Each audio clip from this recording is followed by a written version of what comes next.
Bismillahirrahmanirrahim. Alhamdulillahi rabbil alamin, wassalatu wassalamu ala rasuli rabbil alamin, nabiyyina wa habibina wa qudwatina Muhammad ibn Abdillah wa ala alihi wa sahbihi wa man walah, amma ba'du. Alhamdulillah, kita panjatkan kesyukuran pada Allah Azza wa Jalla kerana dapat meneruskan kehidupan kita atas dunia ini dengan baik, insya-Allah. Dapat beribadat kepada Allah, dapat mentadabbur ayat-ayat Allah, kerana fungsi Al-Quran itu diturunkan oleh Allah Azza wa Jalla untuk kita jadikan kitab hidayah, kitab pedoman, kitab petunjuk. Bagaimana kita nak dapat petunjuk kalau kitab itu tidak dipahami, tidak dipelajari dan tidak diamalkan? Jadi alhamdulillah, pengajian kita dalam surah Ibrahim, surah Ibrahim, surah yang ke-14, juzuk yang ke-13, bermula dari ayat yang ke-9. Ayat yang ke-9, tafsir pimpinan Ar-Rahman Jawi, muka surat 482.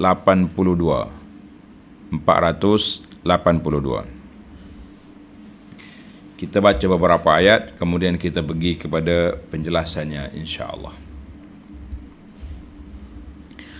A'udzu billahi as-sami'il 'alim minasy syaithanir rajim.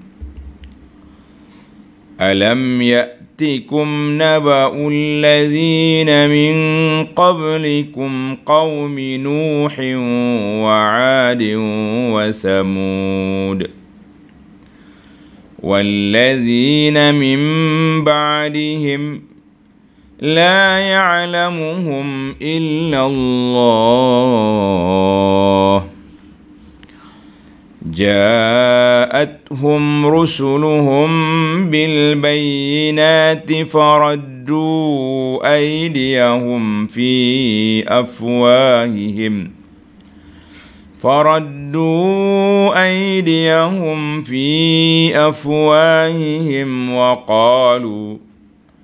وقالوا إنا كفرنا بما أرسلتم به وإنا لفي شك مما تدعوننا إليه مريب.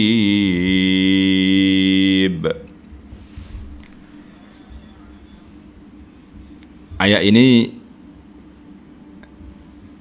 kesinambungan daripada ayat yang lepas, iaitulah kisah Nabi Musa alaihi salam telah pun memberi tazkirah, peringatan kepada kaumnya. Nabi Musa telah memberi peringatan kepada kaumnya supaya mengingati ayyamillah, hari-hari yang Allah Ta'ala berikan kepada mereka. Kita mengatakan hari itu ada dua sahaja, sama ada hari kita senang, suka, happy, maka kita syukur, atau hari yang kita lalui ini hari yang duka cita, sedih, mihnah, penuh dengan ujian, musibah, maka itu hari yang kita sabar. Jadi dunia ini melalui dua hari saja, suka, senang. Ada juga hari yang ketiga, dia kata hari tak tahu apa. Nah, hari itu kita tak tahu kita suka ke kita duka. Pakat tidur gitu ya. Itu dia panggil. Yang pentingnya dalam dunia ni dua lah kitanya, suka tak suka, dua. Maka itu Nabi Musa AS telah memperingatkan kaum dia.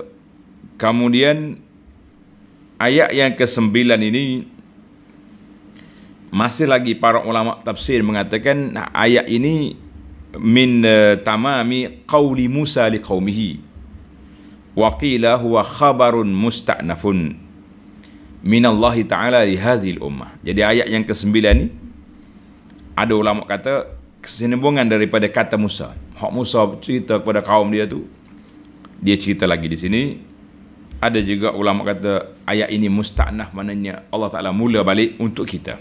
Baik, kita pergi kepada ayat 9. Alam ya'tikum naba'ul ladzina min qablikum qaumi Nuhin wa 'adin wa Samud والذين من بعدهم لا يعلمهم إلا الله.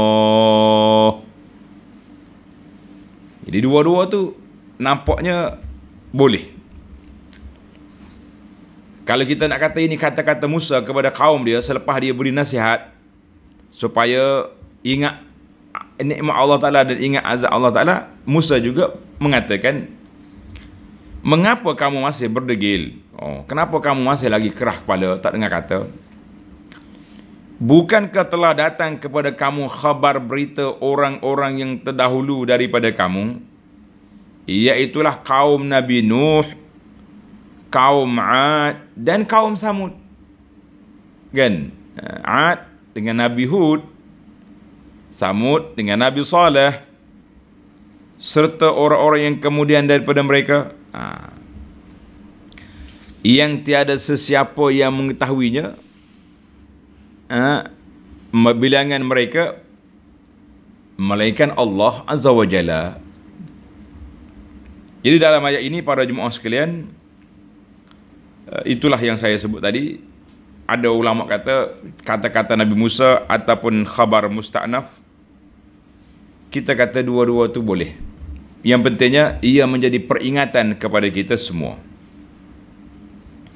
Kalau kata khabar Nabi Musa, betul lah Nabi-Nabi itu sebelum daripada dia, kan?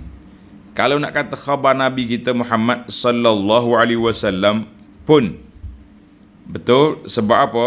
Sebab banyak dah ayat-ayat lain yang telah kita bincangkan. Dia panggil rihlatas syita'i was saif, pengembaraan pada musim sejuk dan musim panas, ke Yaman, ke Syam. Memang lalu dua kawasan itu. Kawasan mana? Kawasan Ad dengan kawasan Samud. Jadi kita sudah lalu melalui dua kawasan yang memang menjadi apa? Menjadi tempat laluan, bahkan tempat persinggahan. Puak-puak dia singgah situ sebab ada air, ada tempat. Sampai hari ni pun untuk kaum Samud, dalam bahasa lama dia panggil Al-Hijr. Lepas pada ni kita pergi pada suratul Hijri. Makna Hijr ni puak-puak Samud di situ. Dalam bahasa geografi sekarang dipanggil Al-Ula, Mantiqatul Ula, duduk di bawah negeri Madinah. Kalau untuk negeri Madinah, di bawah Gubernur Madinah. Memang sampai hari ini pun kita tengok di kawasan itu ada stesen kereta api RNR yang dibuat oleh Osmaniyah dulu, yang menghubungi di antara Syam dengan Madinah. Maknanya ini laluan. Kalau mu lalu kok ni pun tak dapat faedah juga, tidak memberi kesan dalam jiwa kamu, sekadar tengok je tak tahu apa. Zaman kita hari ni pula travel agent bawa pergi, pakai ambil gambar ya, dah. Oh ni rumah orang dulu, tapi tidak ada penerangan.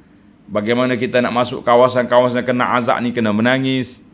Kita kena sedih, bukan tempat happy-happy, bukan tempat suka-suka. Maka kita akan kerugian. Baik, sedikit perbincangan tentang kenapa tiga kaum ini diperingat-ingatkan. Tanda tuan-tuan. Kenapa Allah Ta'ala sebut tiga kaum ni? Ayyana minhum salasah. Tiga kaum ni selalu je ada. Termasuklah Musa yang kemudian. Tapi asal dia awal mereka ni. Tanda sikit. Nuh, Ad, Samud. Yang pertama, ini bagi ilmu tadabbur. Dah. Sekarang kita ni bahasa jenis kita cari arkeologi. Pergi dia korek batu tanah sini sana sini. Arkeologi kita sebagai orang mukmin, kita nak korek di sini kenapa mereka ini selalu disebut dalam Quran, dan boleh katakan satu dua surah selang ada je cerita dia. Yang pertama mereka ni disebut-sebut li'annahum kanu ashaddahum abdanan, Mereka ini di antara kumpulan yang kuat tubuh dia. Kuat. Oh, dia body dia tegak. Bahasa kita kat orang Kelantan kata geng-geng hok gedebe saja puak dia ni. Oh, satu. Wa aktsaruhum a'wanan. Dua, mereka itu ramai pengikut. Mana puak Samud tu ramai, puak apa ni? Puak Ad pun ramai, dan kaum Nabi Nuh juga ramai. Yang tak ramainya yang naik bahtera, yang beriman, itu tak ramai. Tapi geng ni yang lawan Nabi-Nabi ni ramai. Masya Allah. Dua. Yang ketiga, wa aqwahum atharan, yang meninggalkan kesan-kesan yang kuat, yang banyak. Di antaranya macam Samud. Kan, sampai hari ni pun dia punya diaru Samud, yanhitunal jibala buyuta, mereka pahak bukit, belah bukit, buat rumah, bukannya main-main, kan. Yang keempat, atwalahum a'mara, umurnya panjang-panjang puak ni. Di antara yang paling panjang kaum Nabi Nuh. Masya Allah, Nuh sendiri pun sudah berdakwah saja 950 tahun, kan.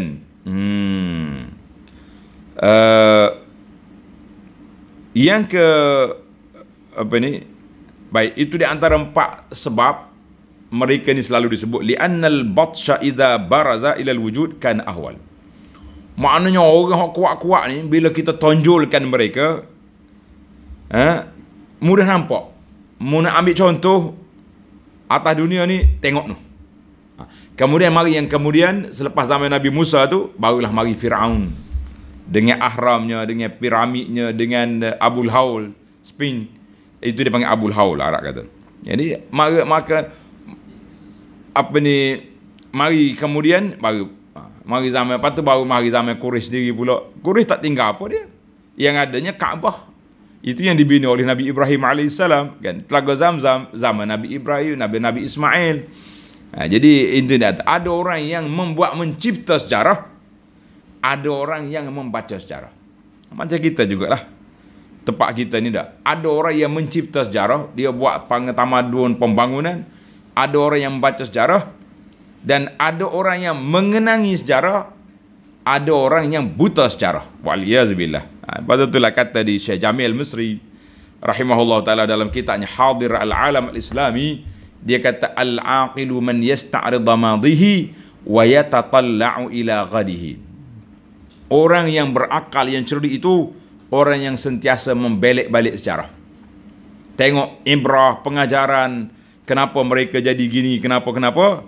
Wa yatatalla'u ila ghadihi, dan merancang untuk masa depan yang lebih baik. Kita belajar daripada kesilapan sejarah, ketamadunan sejarah, untuk kita buat satu strategi perancangan yang masa depan, insya-Allah.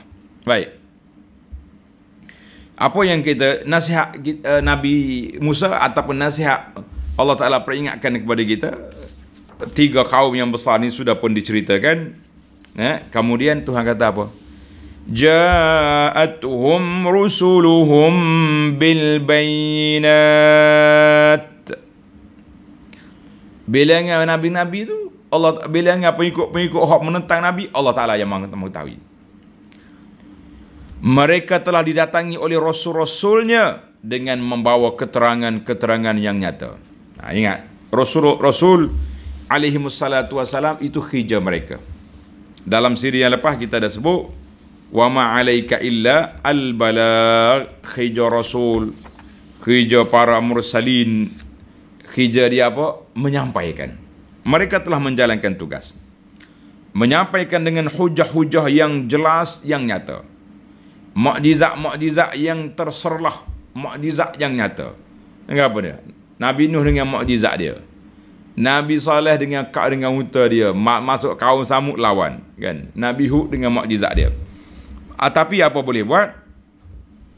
Ja'athum rusulun bil bayinat, telah datang mukjizat yang nyata yang menunjukkan benarnya dakwah yang dibawa oleh para rasul dan sahihnya akidah yang mereka pegang, iaitu aqidatu tauhid wal ibad wal ubudiyyah lillah, akidah tauhid, beribadat semata-mata kerana Allah Taala. Bila puak-puak kafir ni dengar lagu ni, apa jadi? faraddu aydiyahum fi afwahihim. Dengar ni. Faraddu aydiyahum fi afwahihim. Lalu mereka meletakkan tangan mereka ke mulut mereka. Kekoh jangan. Gerai aku. Gitulah mana. Ibarat. Wa qalu, sambil berkata. Letak tangan mulut sambil berkata, inna kafarna bima ursiltum bih. Allahu Akbar. Mereka meletakkan tangan mereka ke mulut sambil berkata, sesungguhnya kami kufur, engkar akan apa yang mengikut dakwaan kamu. Kami tak percaya ni. Apa ni? Tuhan-Tuhan banyak-banyak jadi satu. Pelik. Yang kamu diutuskan membawanya, mengaku jadi rasul. Siapa dia? Mari siapa latihmu? Dan sesungguhnya kami adalah dalam keadaan syak, yang meragu-ragukan terhadap iman dan tauhid yang kamu ajak kami kepadanya. Baik, bagaimanakah suasana gigit jari, letak tangan di mulut itu? Kata di para ulama Islam, raddal mukazzibun, puak-puak hak kafir, hak mendustakan rasul-rasul, bila dia dengar rasul kata macam ni, dia letak tangan di mulut. Sebab apa? Ghaizan, sangat marah, benci kepada dakwah tauhid yang telah mengajak mereka meninggalkan syirik dan mengatakan amalan mereka mengikut datuk nenek mereka itu tak betul. Marah juga. Mai kata kita buat selama ni tak betul. Yang ini dah. Baik. Maka kata di para ulama, dia letak tangan mulut dia, orang panggil gerai lah, geram. Tak kata apa lah. Ini kata di Abu Ubaidah, dia kata telah menjadi satu masal. Orang panggil masalnya apa dia panggil? Bidalan, perumpamaan pada orang Arab.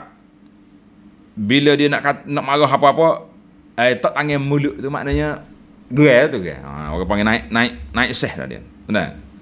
Naik seh dia kata. Kata di para ulama tafsir, dikata apa? Wa fil ayati, baiklah.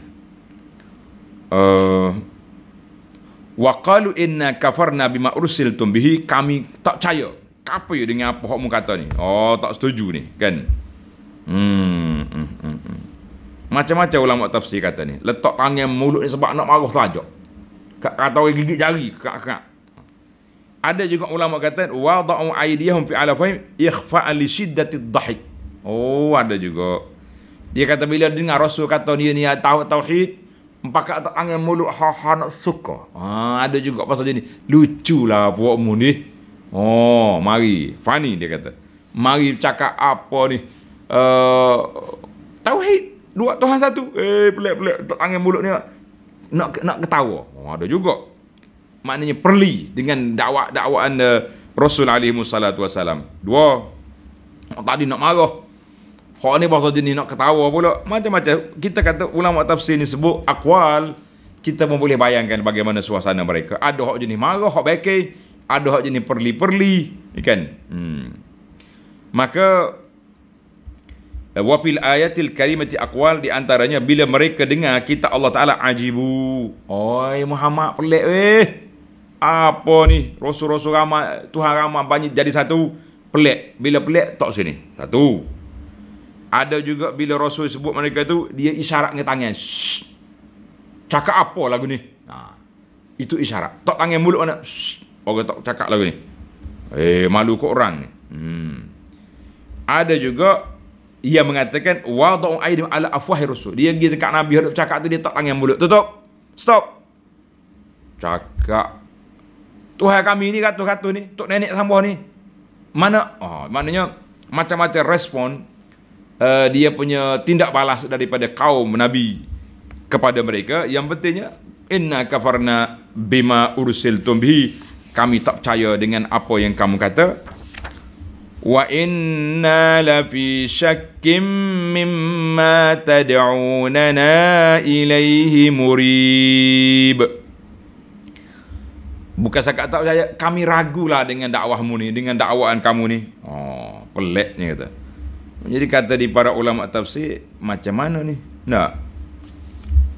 Tadi kata tak percaya, ni ragu pula. Apa dia taujih ulama al-mufassirun, dia kata sekali ragu, sekali tak percaya, macam mana? Ini perbincangan. Dia kata kaifa, ragu dan tidak percaya, maka di sini para ulama mengatakan mereka kata kami kafir dengan risalah kamu. Hak membawa mengaku rasul, tak percaya aku. Bahkan apa yang kamu mengaku jadi nabi pun kami syok, ragu dengan perbuatan. Mana boleh dua-dua lah, dia kata. Badiru awal takfir, mula-mula dia kata kafir, aku tak terima. Lepas tu sebab apa kami tak terima dakwahmu? Sebab kami syok, mu ni memang tak betul. Gitulah lebih kurang. Ini dia panggil taujih ulama at-tafsir tentang masalah sekali ayat sebut kafir, lepas tu wa inna la fi syakkin, kafir dengan hak mu ajar, mu sendiri aku syak. Mari mana mu ni? Kita sekampung kan, tiba-tiba jadi nabi ni. Bisa awak mungkin masuk di tapa di mana jadi gini ni. Mana lebih kurang gitulah dia punya dialog di antara nabi dengan kaum dia. Baik, kita tengok kepada ayat yang ke-10. Bermulanya episod Nabi lawan, dia panggil berhujah. Para anbiya alaihissalatu wassalam, dia bukan mula dengan perang, dia mula dengan hujah. Hujah lawan dengan hujah. Fir'aun pun nak lawan dengan hujah dulu. Dia tengok Nabi Musa ada mukjizat, dia panggil ahli sihir. Bila ahli sihir dia kalah, habis pakat masuk Islam, barulah dia guna akta untuk lawan. Di kita ni kalau selagi ada hujah, belawailah dengan hujah dulu. Kalau hujah kita kalah dah, baru pergi belajar dengan Fir'aun, guna akta pula. Dan ada setengah orang macam tu, dia belawai, dia kata tak boleh pakai dia ni. Tak, nampak hujah dia kuat, kita guna akta, tangkap sebab menyalahi undang-undang yang kita buat. Itulah suasana yang berlaku dalam dunia dulu dan sekarang. Baik, kita pergi ayat 12, ayat 10. قالت رسلهم أفي الله شك فاطر السماوات والأرض. Rasul-rasul mereka bertanya. Qalat lahum rusuluhum, rasul dia tanya. Qalat rusuluhum. Qalat rusuluhum, rasul-rasul mereka bertanya, afillahi syakkun, patut ke berlakunya sebarang syak tentang wujudnya Allah Ta'ala? Mungkin boleh ragu lagi tentang kewujudan Allah Ta'ala. Macam mana mu ragu? Fatiris samawati wal ard, Allah Ta'ala yang menciptakan langit dan bumi. Langit dengan bumi ni Tuhan cipta. Mu tengok tak dengan mata kepala mu tu? Tengok tak dengan otak mu, jangan duk mikir orang panggil jen lagu ni. Baloh dah lah. Puak Rasul ni mula berlawan dengan kaum dia. Kata di para ulama tafsir, hadza yahtamilu syai'aini, ini mengandungi dua perkara. Satu, yang pertama, afi wujudihi syak, meragu tentang ada Allah, sedangkan mu sendiri buat kafir. Bila kita tanya siapa jadi langit, dia kata Allah. Siapa jadi bumi, kata Allah. Wa iza rakibu fil fulki, bila dia naik bahtera mari ombak besar, ya Allah mukhlishina lahuddin. Macam mana pula kamu syak? Sekali mu kata ada, sekali mu kata tak ada. Sedangkan mengakui wujud Allah Ta'ala dipanggil amrun fitri, naluri manusia. Naluri manusia sudah duduk dalam mengakui adanya Allah Ta'ala.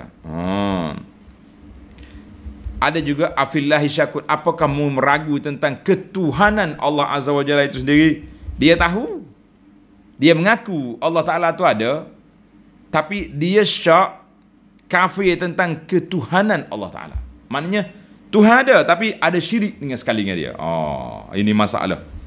Ini masalah yang berlaku pada puak kafir. Baik, Nabi dakwah lagi.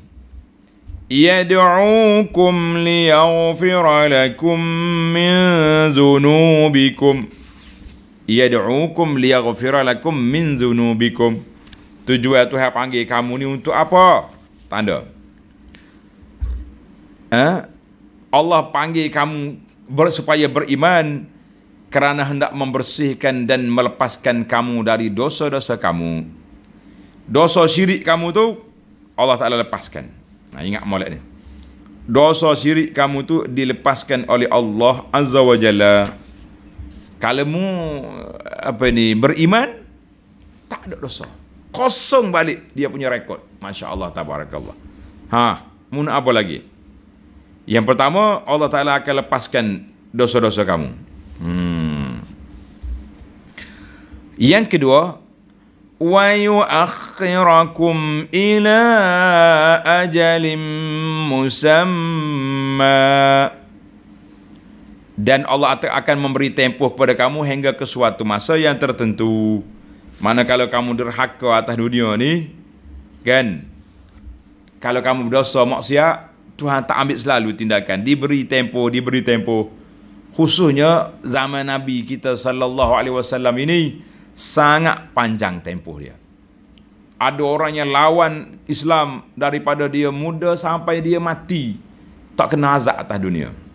Ada tempoh. Dan ada orang sekali-sekala kena jugalah ujian. Tapi kita nampak tengok ujian itu mari lambat. Khasnya umat Muhammad sallallahu alaihi wasallam rahmatan lil alamin ini lambat dia punya mari ujian sebab rahmatan lil alamin. Baik. Bila Nabi cerita macam ni, puak kafir jawab. Nah, ini dipanggil dialog. Puak kafir jawab. Dia kata apa? Tengok ayat.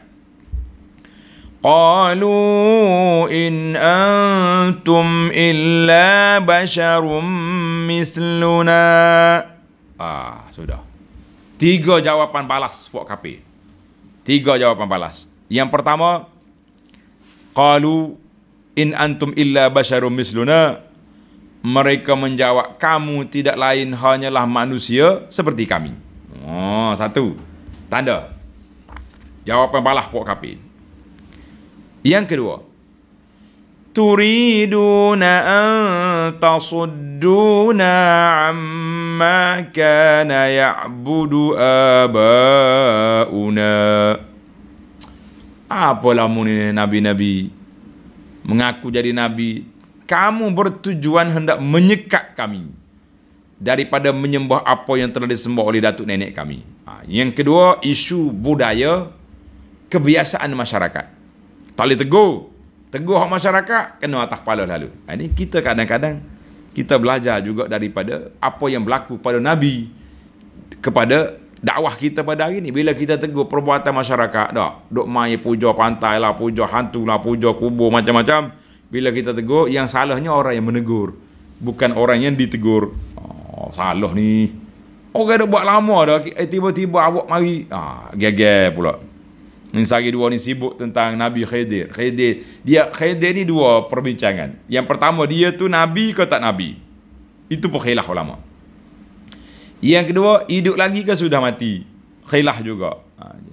Sebab apa? Yang kata mati tu ulama besar-besar juga. Sebab nak sekat dia punya cerita-cerita pelik yang berlaku ni. Semua. Kalau apa? Khidir mari semalam. Khidir mari majlis kita ni. Dia endorse dah kita punya... Ini masalah yang berlaku. Baiklah, kita tak masuk tajuk ni. Kita nak cerita tentang payahnya manusia ni bila dia sudah pegang dalam kepala dia, amma kana ya'budu aba'una, maknanya hak tok nenek kita buat jangan usik. Yang ketiga hujah dia nya, fa'tuna bisultanim mubin. Allahu akbar. Bawalah kepada kami bukti yang jelas nyata. Mukjizat yang ada depan mata dia tu tak jadi. Tak solid lagi bagi dia. Tak kemah lagi, minta lain pula. Kita kata Masya Allah, tabarakallah. Apa lagi yang kamu nak? Kan? Mukjizat yang sudah jelas, yang telah dibawa oleh para Nabi. Nabi kita sendiri sallallahu alaihi wasallam pun banyak sudah mukjizat. Cuma adalah beberapa mukjizat yang melampau dia minta. Allah Ta'ala nak beri, tapi bersyarat, maka Nabi tolak. Nak suruh jadi bukit Mekah jadi emas, nak pecah tali air, maka Nabi doa Allah Ta'ala kata boleh nak.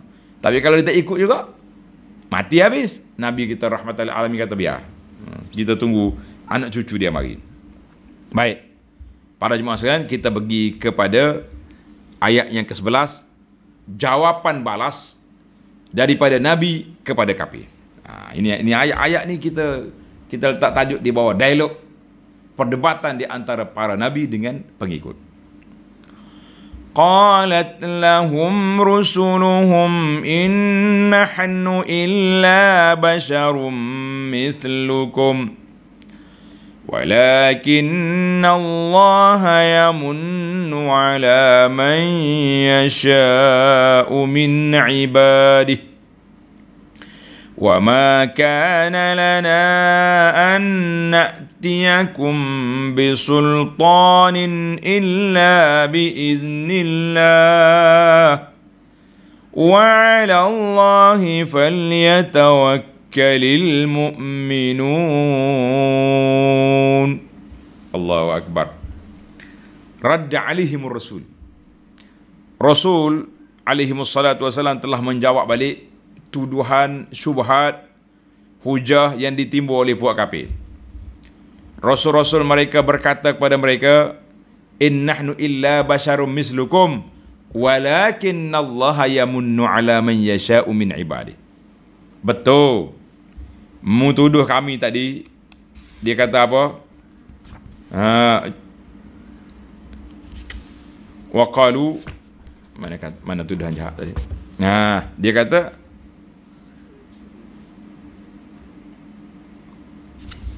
puak kafir kata apa ni? Ma in antum illa basyarum. Mu ni manusia. Baik. Nabi jawab. Betul. Kami ini tidak lain hanyalah manusia seperti kamu juga. Kalau kami malaikat, kami tak makan, kami tak minum, kami tak kahwin, pahamu kata nak ikut macam mana? Maksudnya ni makhluk lain. Aku sebab kamu juga. Ada isteri, ada anak, berjalan di pasar, pergi ke tandas, sama. Kita ni sama-sama jenis manusia. Apa yang peliknya? Cuma yang lebih hakunya, walakin Allah, tetapi Allah Ta'ala melimpahkan kurniaannya kepada siapa yang dikehendakinya di hamba-hamba dia. Lebih hakunya, yuha ilayya, Allah Ta'ala wahyukan kepada aku. Kita manusia sama. Dari sudut manusia, manusialah kita. Tapi aku ada risalah, ada nubuwah, ada kelebihan lain. Itu jawapan yang pertama tentang manusia. Jawapan yang kedua, turiduna an tasuduna amma kana ya'budu abauna. Mu ni nak sekat kami kan. Kemudian dia kata, wak mari hujah. Fa'tuna bisultanin mubin, wak mari hujah, mukjizat hanya nyata. Maka Nabi jawab, وَمَا كَانَ لَنَا أَن نَأْتِيَكُمْ بِسُلْطَانٍ إِلَّا بِإِذْنِ اللَّهِ. Dan kami tiadalah berkuasa membawakan kepada kamu sebarang bukti mukjizat melainkan dengan izin Allah. Aku bukan boleh cerita sendiri. Ambil tongkat jadi ular, ambil batu jadi emas. Lah, itu semua dengan kuasa Allah Ta'ala.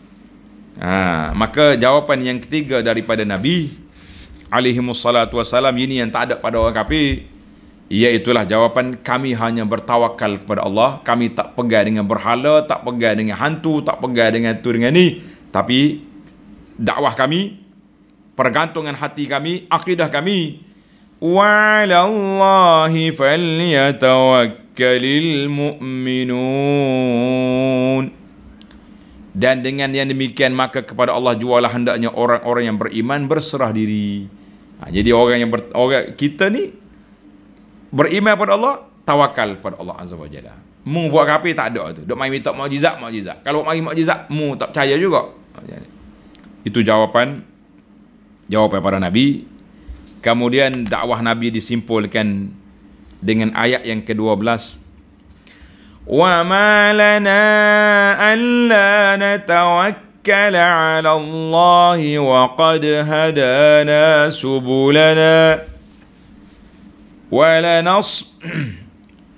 laqad hadana subulana walanasbiranna ala ma azaitumuna wa 'ala Allahi falyatawakkalil mutawakkilun. Allahu akbar. Rasul pun jawab, wa ma lana alla natawakkala 'ala Allah. Dan mengapa pula kami tidak berserah diri kepada Allah? Kenapa kami tak nak serah diri kepada Allah? Padahal Allah telah menunjukkan jalan untuk tiap-tiap seorang dari kami menjalaninya. Alhamdulillah, yang kami terima ni kami yakin. Macam mana Nabi tak yakin? Macam mana Rasul tak yakin? Malaikat datang jumpa dengan dia, bawa wahyu terus daripada Allah Azza wa Jalla. Mereka telah begitu yakin. Apa yang berlaku depan dia, ibarat orang Melayu kata, membujuk lalu melentang patah. Maknanya hak bujuk kita pergi, kesekak lawan. Sebab keyakinan mereka telah kuat. Kita orang beriman yang sudah yakin, yang sudah bertawakal kepada Allah Ta'ala juga mengikut jalan yang sama. Maknanya apa yang kita bawa ni kita yakin daripada Allah, daripada sunnah Nabi SAW. Apa orang sekat, apa orang kata, apa orang attack, biarkan. Kita lawan tetap lawan. Jangan duduk main takut-takut pada manusia. Dan wala nasbiranna ala ma azaitumuna. Yang pertama kita tawakal, tanda ni. Sifat pendakwah kena ada tawakal. Yang kedua, dan kami sungguhnya akan bersabar terhadap segala apa? Segala perbuatan kamu menyakiti kami. Hak kita, hak mulut mensakiti, kata kami macam-macam, tuduh kami macam-macam, biarkanlah, pedulikanlah mereka. Kemudian Nabi-Nabi alaihimussalatu telah mengajar umatnya supaya ikut jalan yang sama. Wa 'ala Allahi falyatawakkalil mutawakkilun. Maka kepada Allah jual hendaknya berserah diri orang-orang yang mahu berserah diri. Kita kata Masya Allah, Tabarakallah. Tamatlah dialog ataupun ayat penamat daripada Nabi. Ini yang kita nak. Maka para jemaah sekalian, dalam ayat ini boleh katakan episod kita ini lebih kepada isu tawakal. Isu tawakal kepada Allah Azza wa Jalla. Cuma nampak ayat macam berulang. Cuba tengok. Tengok ayat sebelum dia. Wa 'ala Allahi falyatawakkalil mu'minun, kan? Ayat 11. Wa 'ala Allah falyatawakkalil mu'minun. Ke atas Allah Ta'ala hendaklah orang beriman itu bertawakal. Ayat 12. Wa 'ala Allah falyatawakkalil mutawakkilun. Kepada Allah Ta'ala lah orang yang bertawakal, segala orang bertawakal itu kepada Allah Azza wa Jalla. Jadi kata ulama, kenapa dua kali falyatawakkal? Falyatawakkal mu'minun. Ayat yang kedua, falyatawakkal mutawakkilun. Ini. Adakah dia berulang? Jawabnya tidak berulang. Ayat ini lebih kepada takkid, menguatkan arahan bertawakal. Itu beza dengan berulang. Mana yang pertama Nabi kata, wa ma lana alla natawakkala 'ala Allah. Kan? Bagaimana kami tak tawakal kepada Allah Taala? Kemudian wa 'ala Allah falyatawakkalil mu'minun. Orang beriman kena tawakal. Itu yang pertama. Tapi ayat 12, wa 'ala Allah falyatawakkalil mutawakkilun. Ayat ini lebih kepada arahan Nabi kepada pengikut dia, hendaklah kita semua bertawakal kepada Allah Azza wa Jalla. Maka para jemaah sekalian, kita ambil penjelasan tentang tawakal ini. Kata di para ulama, dua sifat tawakal ini telah menjamakkan dua amalan yang ada dalam diri manusia. Dia panggil ilmal qalbi wa amalahu. Ilmu hati dan amalan hati. Duduk di mana? Duduk di tawakal. Ilmu hati, maka dia yakin dengan adanya Allah Ta'ala. Dia yakin dengan kekuasaan Allah Azza wa Jalla. Allah Ta'ala yang maha berkuasa. Maka dia berserah diri bulat-bulat kepada Allah Azza wa Jalla. Sebab ilmu kita yakin Allah Ta'ala ada. Allah Ta'ala berkuasa. Yang kedua, amaluhu, dari sudut amalannya macam mana? fasukunuhu ila wakilihi, kita pun bila kita serah pada Allah Ta'ala, kita rasa tenang. Aku dah berserah pada Allah Ta'ala. Aku dah buat segala arahan yang Allah Ta'ala suruh. Cara-cara yang kita nak buat. Tapi kalau kena juga, itu adalah merupakan satu ujian. Allah Ta'ala nak angkat darjah. Sebagaimana yang telah kita bincang dalam ayat lepas, la yaghni al-hazaru minal qadar. Maknanya, kita buat setara mana pun, kalau sudah takdir kata kena, kena. Nabi alaihissalatu orang yang paling tinggi tawakal. Allah yang paling kuat darjat dia. Tapi waktu nak perang, Nabi pakai baju besi, pakai topi besi, ada senjata. Dia kata tawakal, itulah dipanggil tawakal. Ambil sebab, tawakal hati. Hati tawakal. Tapi fizikal mengambil sebab. Kalau kita tak ambil sebab langsung, tak payah aku tawakal kepada Allah Ta'ala. Apa sibuk kan? Covid ni benda tak nampak belaka tu, benda konspirasi belaka, kita tawakal. Kita langgar semua PKP, kita langgar semua SOP. Tak. Itu tak boleh. Itu dia panggil tidak tawakal. Tawakal ini kita mengambil sebab, kemudian hati bergantung pada Allah Azza wa Jalla. Itu dia panggil tawakal. Ilmu tawakal. Kalau tidak, tak panggil tawakal, dia panggil tawakul. Kenapa tak kerja? Tawakal lah. Kalau Tuhan nak bagi rezeki boleh je. Oh, sedap ke dia. Habis, kalau Tuhan tak bagi rezeki, merempak duduk tunggu orang bagi makan. Mana ada lagi tu kan? Maka, alhamdulillah para jemaah sekalian, dia panggil sifat tawakal itu di antara tanda-tanda mantapnya iman, iaitulah sifat tawakal kepada Allah Ta'ala. Sebab orang yang yakin Tuhan ada, orang yang yakin Allah Ta'ala beri pertolongan, Allah Ta'ala yakin, kita yakin Allah Ta'ala akan maha berkuasa, kita serah diri kita bulat-bulat kepada Allah setelah kita mengambil sebab-sebab yang sepatutnya.